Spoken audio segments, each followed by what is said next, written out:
Oh, my second game in 4 months, Sledgehammer. Thank you.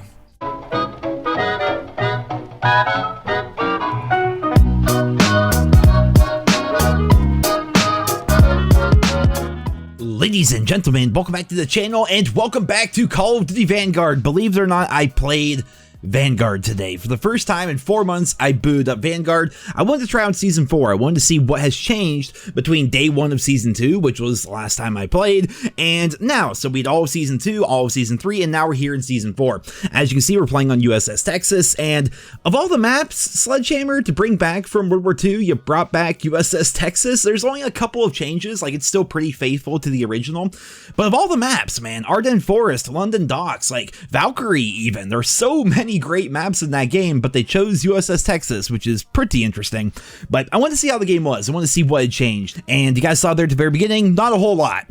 Not a whole lot has changed about Call of Duty Vanguard. Not enough to make me really want to go back and like start grinding the game or start playing the game a whole lot more.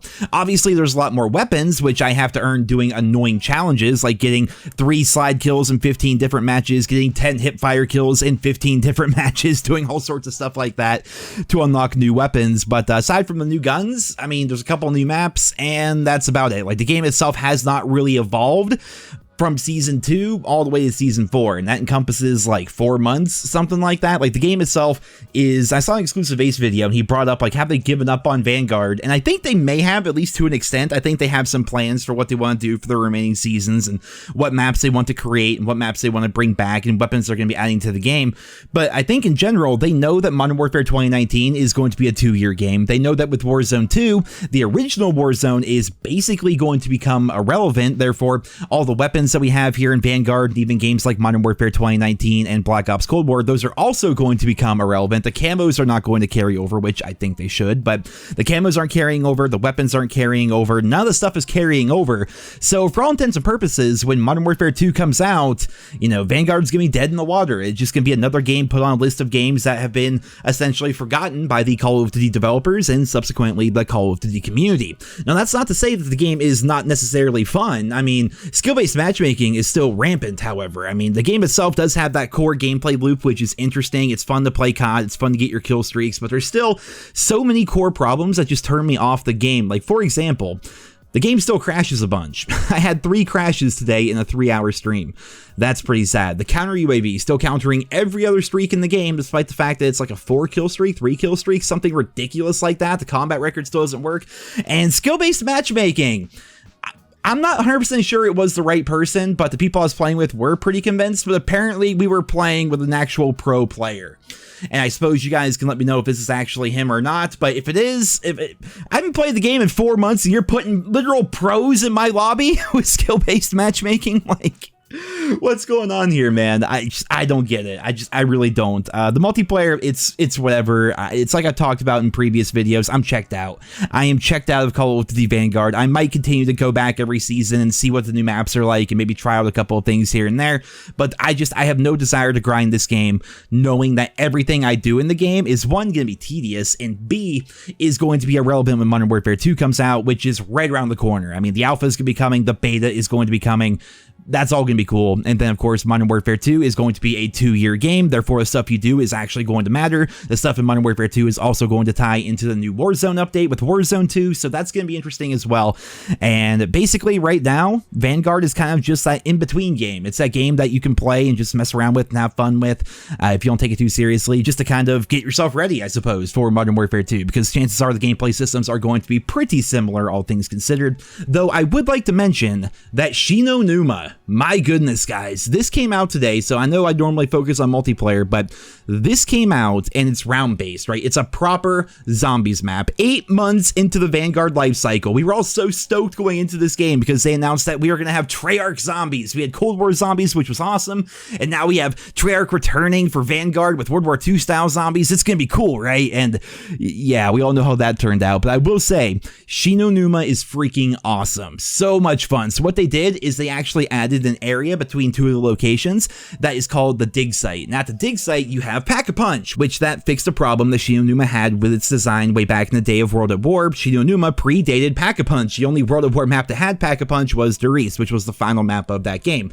Well, now we have Pack-a-Punch, and it works very similarly to what we saw back during Black Ops Cold War. We have the armor system in there. We have the salvage system, along with the different craftables, the kill streaks, the lethals, the tacticals, and things like that. And then, of course, on top of all of that, you have the new perks, which I'm still a fan of the old school Treyarch perks, like, you know, go get your Jug, you're fine. Go get your double tap, you're fine. It's a little bit different here in Vanguard. If you go get Jug, you have to upgrade it 4 times. So the first time you grab it, it is like a really weak version of it. And then the next time you grab it, it's going to be 2,500 points. And then the third time is 5,000 points. I think the fourth time is 7,500 points. And each time your Jug gets a little bit better and better. And you have that among 5 different perks. You have one that increases your crit damage, one that increases reload speed, one that increases movement speed, so on and so forth, revive speed. And honestly, it's pretty fun because while you're playing through an actual round-based zombies experience, which is what we should have had at launch, but we had to wait 8 months to get it, while you're playing through that, it's actually fun because you're saving up your points to Pack-a-Punch your weapons, which takes a lot. There's 3 tiers of it, and the first tier of Pack-a-Punch is 5,000 points, and then it's 15,000 points, and then 30,000 points. You have to save up a bunch of points to Pack-a-Punch the weapons that you have, or you can get already Pack-a-Punch weapons off the wall, or maybe from the mystery box. But then on top of that, you're also saving up all your points to be able to upgrade your perks, make your perks better. When you go down, you slowly lose tiers of your perks the longer you're down. It adds a lot of progression. It adds a lot of things for you to actually do. And there's apparently a full Easter egg, which I have not looked into whatsoever. We may actually try to do the Easter egg sometime soon on stream. It's fun. Yeah, like honestly, like 2 thumbs up, like no bullshit, like not being ironic or anything. Like Shinonuma is very fun. You guys know it's one of, if not my favorite zombies map of all time. And now that they have it here with Pack-a-Punch, a whole new area, it's darker out, there's some boss zombies, it's really good. It is super fun. So when it comes to Vanguard, what am I gonna be playing? Shinonuma right there. And Treyarch has already teased on Twitter that Shinonuma will not be the final round-based zombies map for Vanguard. So there you go, we have some hope. I mean, for multiplayer, it is what it is, right? It is what it is.